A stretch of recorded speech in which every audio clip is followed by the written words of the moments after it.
Hello. This is the first of our YouTube Q&A sessions where you get to ask questions and I shall answer those questions. Sometimes with special guests. And today we're joined by Woody from Koi in the UK over on Instagram. Hello, Woody. Hello. Hello.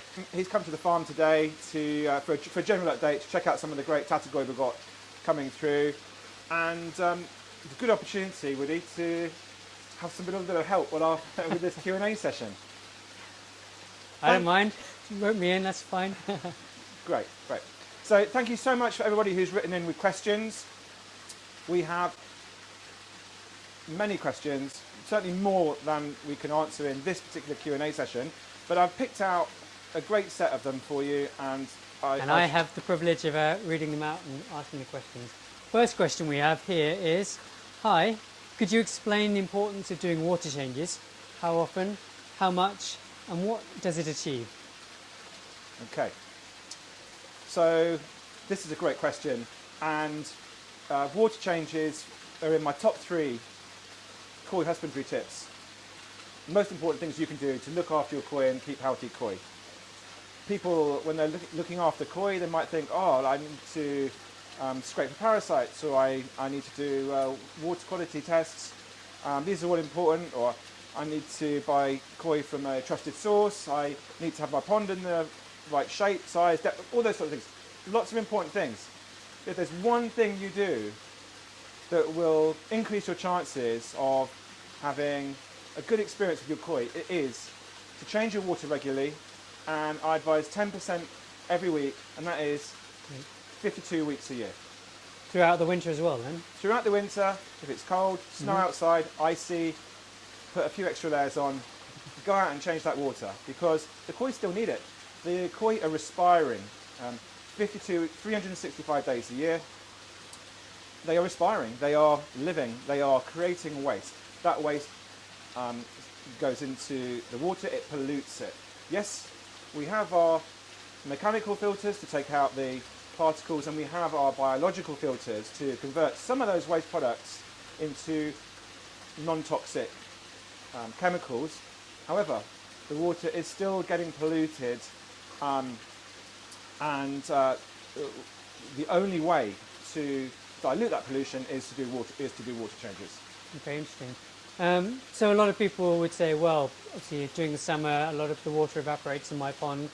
Am I not just good enough just topping that up? This is a really good question, and I get asked that a lot.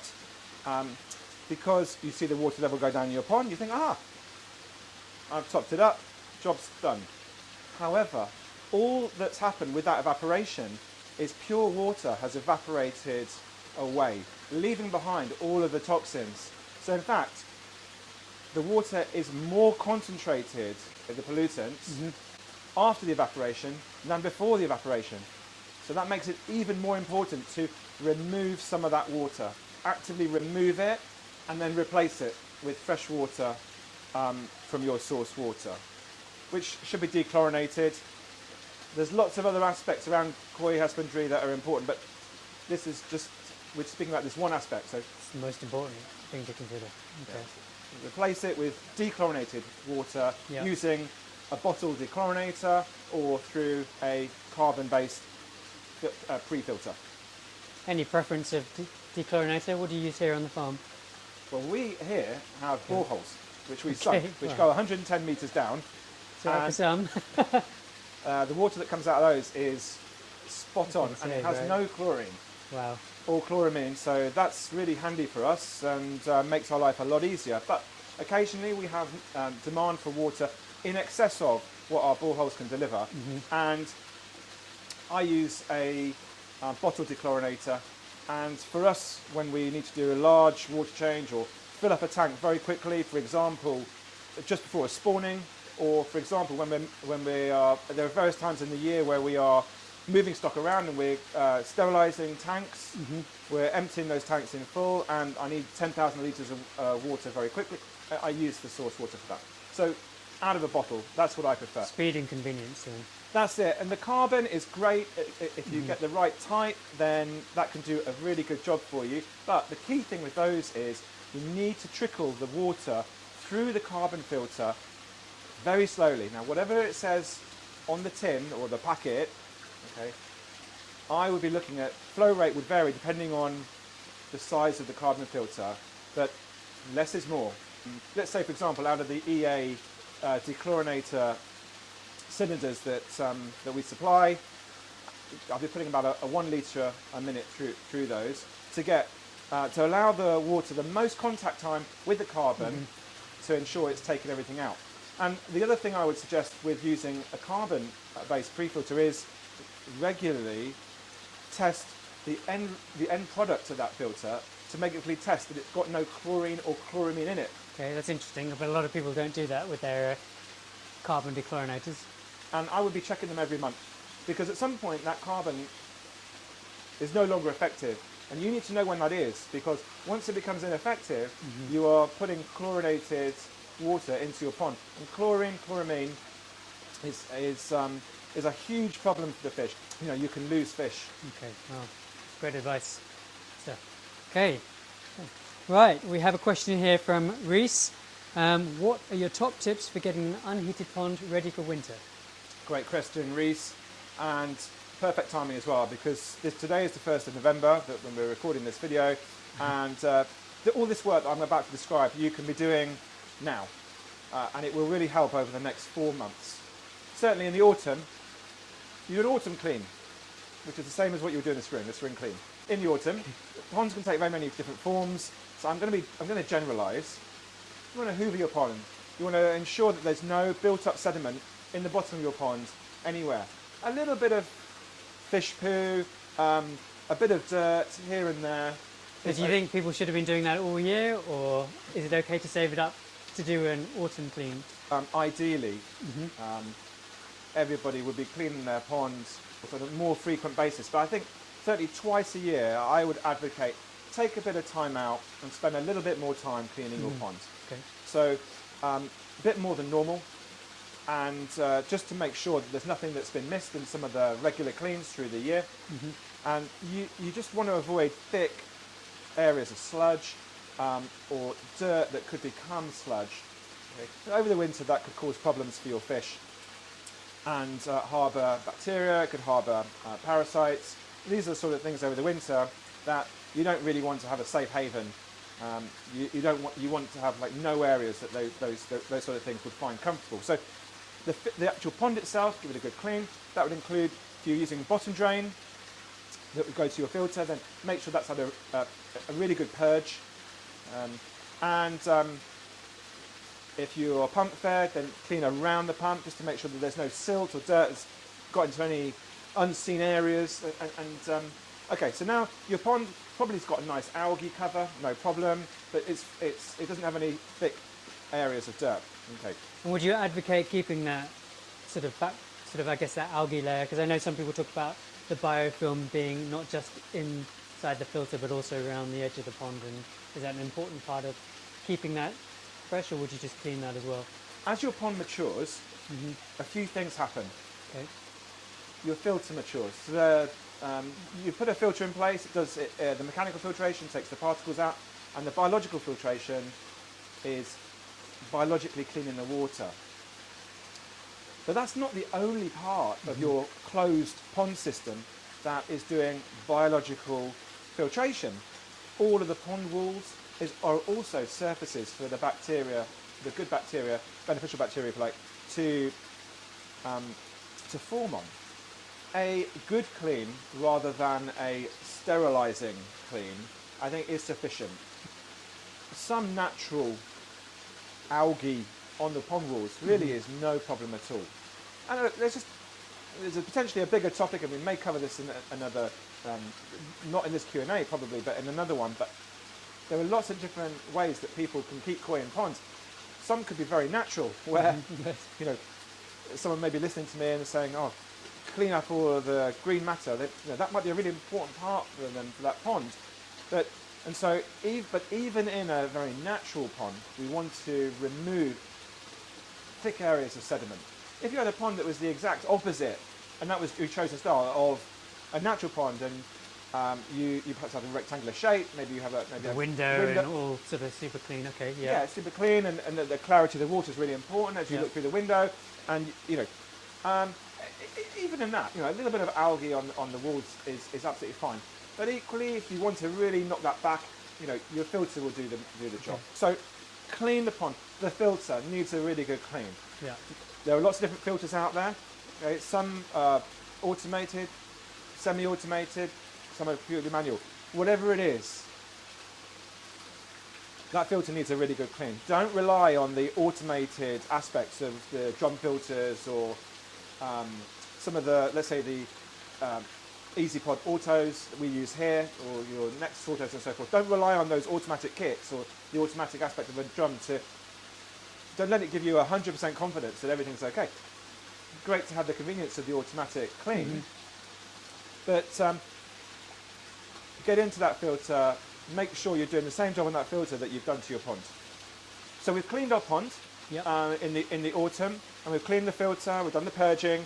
Okay, we also need to take mucus scrapes from the fish and review those under a microscope to see what parasites are lurking, if any. Hopefully none, but dogs get fleas. I'm afraid koi are going to get parasites from time to time. That is just an aspect. That is just one of the things that we have to deal with to enjoy these amazing fish. The kings and queens of the pond. That's just one of the things we have to deal with. So in the autumn, take mucus scrapes, review them under a microscope. Let's identify what we've got, deal with it before the water temperatures drop too much. And then we've got a few little tools in our toolkit, or chemicals on the shelf, basically, to deal with whatever is there. And that means that when the koi go into the winter, the pond's clean, the filter's going to be functioning really well because it's had a good clean, and the fish, any parasites that have been knocking around, they have been dealt with, so the fish are going into the winter in a good state of health too. That gives them the best chance to do absolutely fine over the winter and be in a great place for when the spring. Okay. And what about the UV light? What's your thoughts on keep it on, switch it off during winter? The UV light is there to help achieve clear water, so to help avoid green water, which is algae in the water. That's just an aesthetic thing for us humans. Like these fish, they do not care about algae in the water.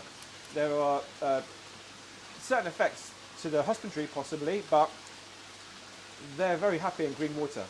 We, however, can't see them, so it's nice to see them. Over the winter, with the much lower levels of ambient light, green water is much less likely.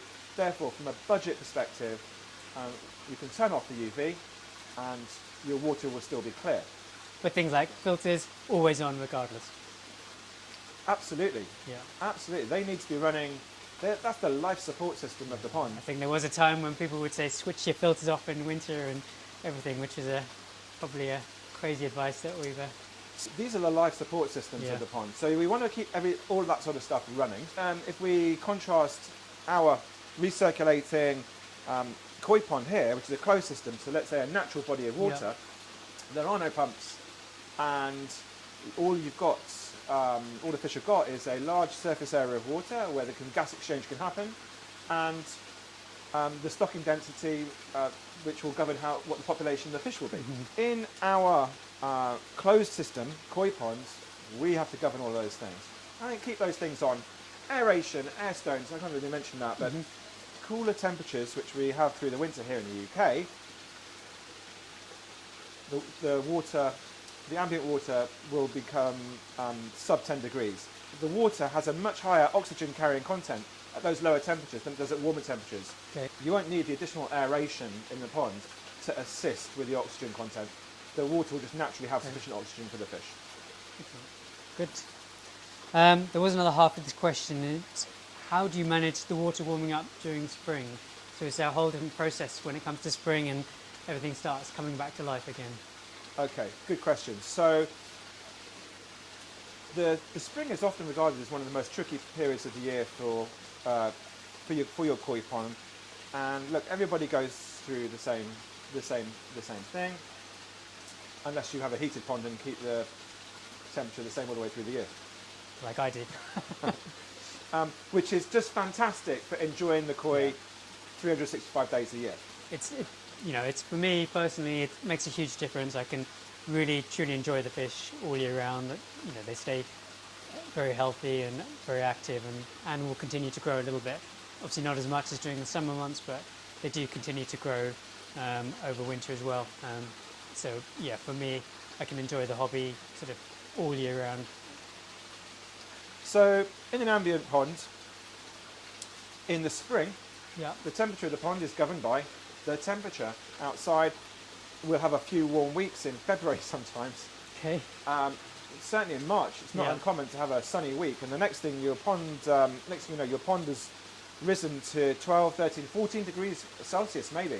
And at those temperatures, the fish's immune system is switched on. Okay, and they can cope a little bit better with the pathogens in the water.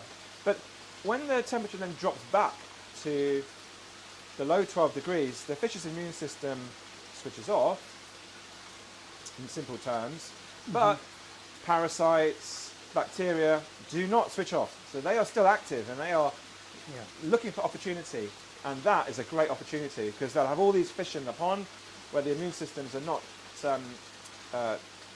basically not operating in any sort of effective capacity, but they can. And I think it's a classic case. We hear all the time that koi keepers are seeing their fish throughout the winter and they've had no problems. Everything is running perfectly. The fish look healthy even during the cold months of winter. But then suddenly spring kicks in, water warms up, and suddenly, anyone who's probably seen all the Facebook groups, that's the point of the year where suddenly we're hearing numerous problems that koi keepers are kind of seeing. So I guess this is the most kind of a difficult time of the year for a koi keeper. And the great thing about knowing that it's there is that we can plan for it, because when you know you've got a tricky stage ahead of you, you can plan. And as long as you have followed my advice on the pre-winter work, then in the winter your fish have gone into the winter in good condition. Yep. And then when they get to the spring, even if there's a few things you've got to deal with, they'll be in good condition and they can cope with it. Okay. And as the temperatures get up to the right levels, you can do your mucus scrapes, review them on a slide, and deal with any parasites that you've got, and nip it in the bud early. So in the spring, I'm recommending a spring clean. Okay. Yep. In the spring, same as what I mentioned about in the autumn, and also mucus scrapes. Review those under a microscope. Lots of people are very comfortable doing that, and if you're not, it's really very doable. It's something perhaps we'll go through in another. I think it's probably worthy of a whole other topic, isn't it? Absolutely. That's also, by the way, in my top 3 husbandry tips: water changes, mucus scrapes. They'll be in my top 3. So we do that. We work out what parasites are taking the opportunity, Okay. and then we hit them with whatever chemical or other treatment or other approach is appropriate for dealing with those. But parasites really are not a big deal as long as you identify them early and take action. Okay. Where we have extended fluctuations in temperature, maybe the transition between winter to spring is a bit elongated. Look, it's a little bit tricky. Well, you've got the ups and downs in temperature. It can be almost 15, 16 one day and then 0 the next day, right? Absolutely, it's tricky. Do you know what though? These sort of fluctuations can happen at other times in the year too. In September this year, so 1 to 2 months ago, it was almost December temperatures for a few weeks. The fish were almost being told by the weather like winter is coming, but it was a bit early, And then through October, it's been much warmer. So there was a little bit of a fluctuation then as well. So, but the spring is when you get more of it, and you've just got to keep on top of the mucus scrapes so you can identify any parasites taking the opportunity and dealing with those. In terms of just temperature in general, as long as you've gone through the pre-winter work, I don't have a problem with the temperature of the pond going down to 5 degrees or even 4 degrees. I am much happier when our ambient ponds are at 4 or 5 degrees than I am when they're at 8 or 9 degrees. Right, 8 or 9 degrees is a tricky area because parasites will still be active, but the fish immune system is really not there to defend it. So, whereas at 4 or 5 degrees, almost everything is very inactive. So that's a great place to be. As long as the fish have gone into the winter in good condition and the ponds are in good condition, cold temperatures isn't a problem. Koi have got a hugely tolerant fish. They can function well at a whole range of temperatures, but they don't like rapid changes in general, and certainly not rapid changes in temperature. It will cause them stress, and that stress will, again, what's it going to do to the fish? It's going to make them more susceptible to parasites. But as I mentioned, parasites, if identified early and dealt with early, are not a problem. Good, thank you. So we've got a question here from Alistair Marks. He says you provided almost all of the koi in his pond this year, which is amazing. Obviously you've just brought in a load of Japanese imports, and he's bought some of those, some of your previous ones. So his question really is, what's your quarantine procedure for fish that you're bringing into the farm? Okay, great question. Thanks, Alistair. So we've been bringing in Japanese fish for so many years because all of our parent fish are imported fish from Japan, like the ones I chose last year when I was out in Japan. Yeah, a great selection they were. And we've been seeing the benefit of that this year. Anyway, that's going to be subject of another video probably. We are very thorough with our quarantining process for any fish that comes on site, including the fish from Japan, because we have to protect our whole livelihood. Everything's at stake if we have an outbreak of anything really significant. Yeah. Okay. So we employ that same very thorough quarantine process to the fish we import that we would sell as well. So when we receive the fish after their long journey, it's been a stressful journey for them. It's all very doable, but we have to just note that it is a long, stressful journey for them. We have a clean pond that's ready and waiting for them. We salt it up to 0.6% for a short period of time, so that when they go into that water, they have to work less hard to regulate the salinity within their bodies, and that helps to de-stress them and conserve their energy for getting used to their new environment and just habitating in this new environment. So we have that short-term salinity period for that. Yeah. And at 0.6%, it also has some anti-parasite properties, sort of side bonus. Okay, that's the first thing. Yeah. I bring them in at mid-teens Celsius. Okay. I can't be 100% sure at what temperature those fish might be at. Sometimes they should be shipped at 12 degrees Celsius, but sometimes it's a bit warmer. Mid-teens Celsius, it's something I have to prepare. So I then know that whether the fish are a bit warmer or a bit colder when they arrive, I've got a temperature in that pond that they'll be comfortable with. Yeah. Okay. I let them settle for a few days. We've taken mucus scrapes of the fish from each box as we move the fish into the pond. After a few days, once they've settled in, we'll start running parasites. So it's much like with the spring warm-up, you're really checking what you might be dealing with and working to counteract that quickly. Exactly, that's right. So the fish on their way into the pond, they're scraped, one from each box, so we know the parasites we're dealing with. A few days to settle in, and then we start running through the parasite treatments. If I've got more than one parasite to deal with, which does happen sometimes, then I'll choose my order of treatments to deal with it in the most efficient manner. Now, after we've started that process, parasite treatments might take a few weeks. I don't need to wait till the end of that process to start the heat ramping.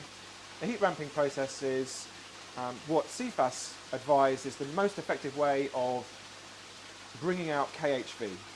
KHV is a notifiable disease in the UK, and it is one of the diseases, not the only disease, it's one of the diseases which would mean the end of your pond, basically, as you know it. I think it is one of those sort of koi diseases that all koi hobbyists are probably most fearful of, and perhaps there are other things, and bacterial issues can be just as deadly, but I think it's definitely one of those things that are sort of top of mind when we're sort of bringing in new fish, so it's always something we do worry about as a hobbyist. That's it, and so it's very important. We have some processes in the quarantine period which deal with just that. But it's extremely unlikely also. That's the other thing. So high impact, very low chance of it happening. What has a bigger chance and would have a very similar impact would be some of the more nefarious bacterial diseases. Mm-hmm. So the heat ramping also will help to identify if we have any of those issues to deal with too. We heat ramp twice, which involves taking the fish from 12 degrees up to between 23 and 24 degrees and holding at 23 to 24 for 14 days. Okay. Then coming back down and then going back up, and that's the double heat ramping and holding at the high temperature. Okay, that is best way to bring out any of these. My understanding is that sort of stresses the fish out a little bit so that it brings out the disease. Is that right? You know what? The deep science of it is definitely not my area, but I'm sure that has the fish certainly don't enjoy those fluctuations in temperature, because we've been talking in this Q&A about spring, where the fluctuations in temperature are a few degrees, and we're talking about fluctuating from 12 to 23, 24 degrees quickly. Yeah. So the fish definitely don't like it, but they need to go through it, and certainly we need another guest probably to advise on exactly how that process would bring out the virus if it is there. But certainly that is the advice process, and that is what we do. That whole process, the settling in period, double heat ramping, 8 weeks. So I can imagine there's always a bit of a frustration when people see the fish coming in from Japan, and they want to put them in their pond straight away, but it's definitely obviously worth waiting that time to make sure that the fish is safe, clean and happy and ready to go into your pond. Okay, so we've got a few questions here from the Peat family. We haven't got a chance to fit them in today, but I think we're going to dedicate a whole video to your questions, as there some really great questions there. What do you think, Adam? Yeah, brilliant. They came about a month ago, and they picked up 100 of our 45-inch selected koi mix. Yeah, it's a lot of fish.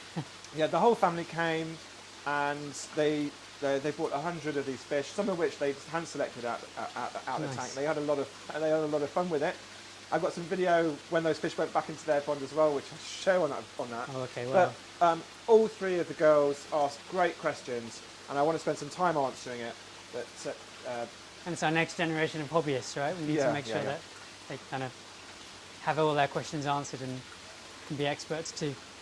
Lovely.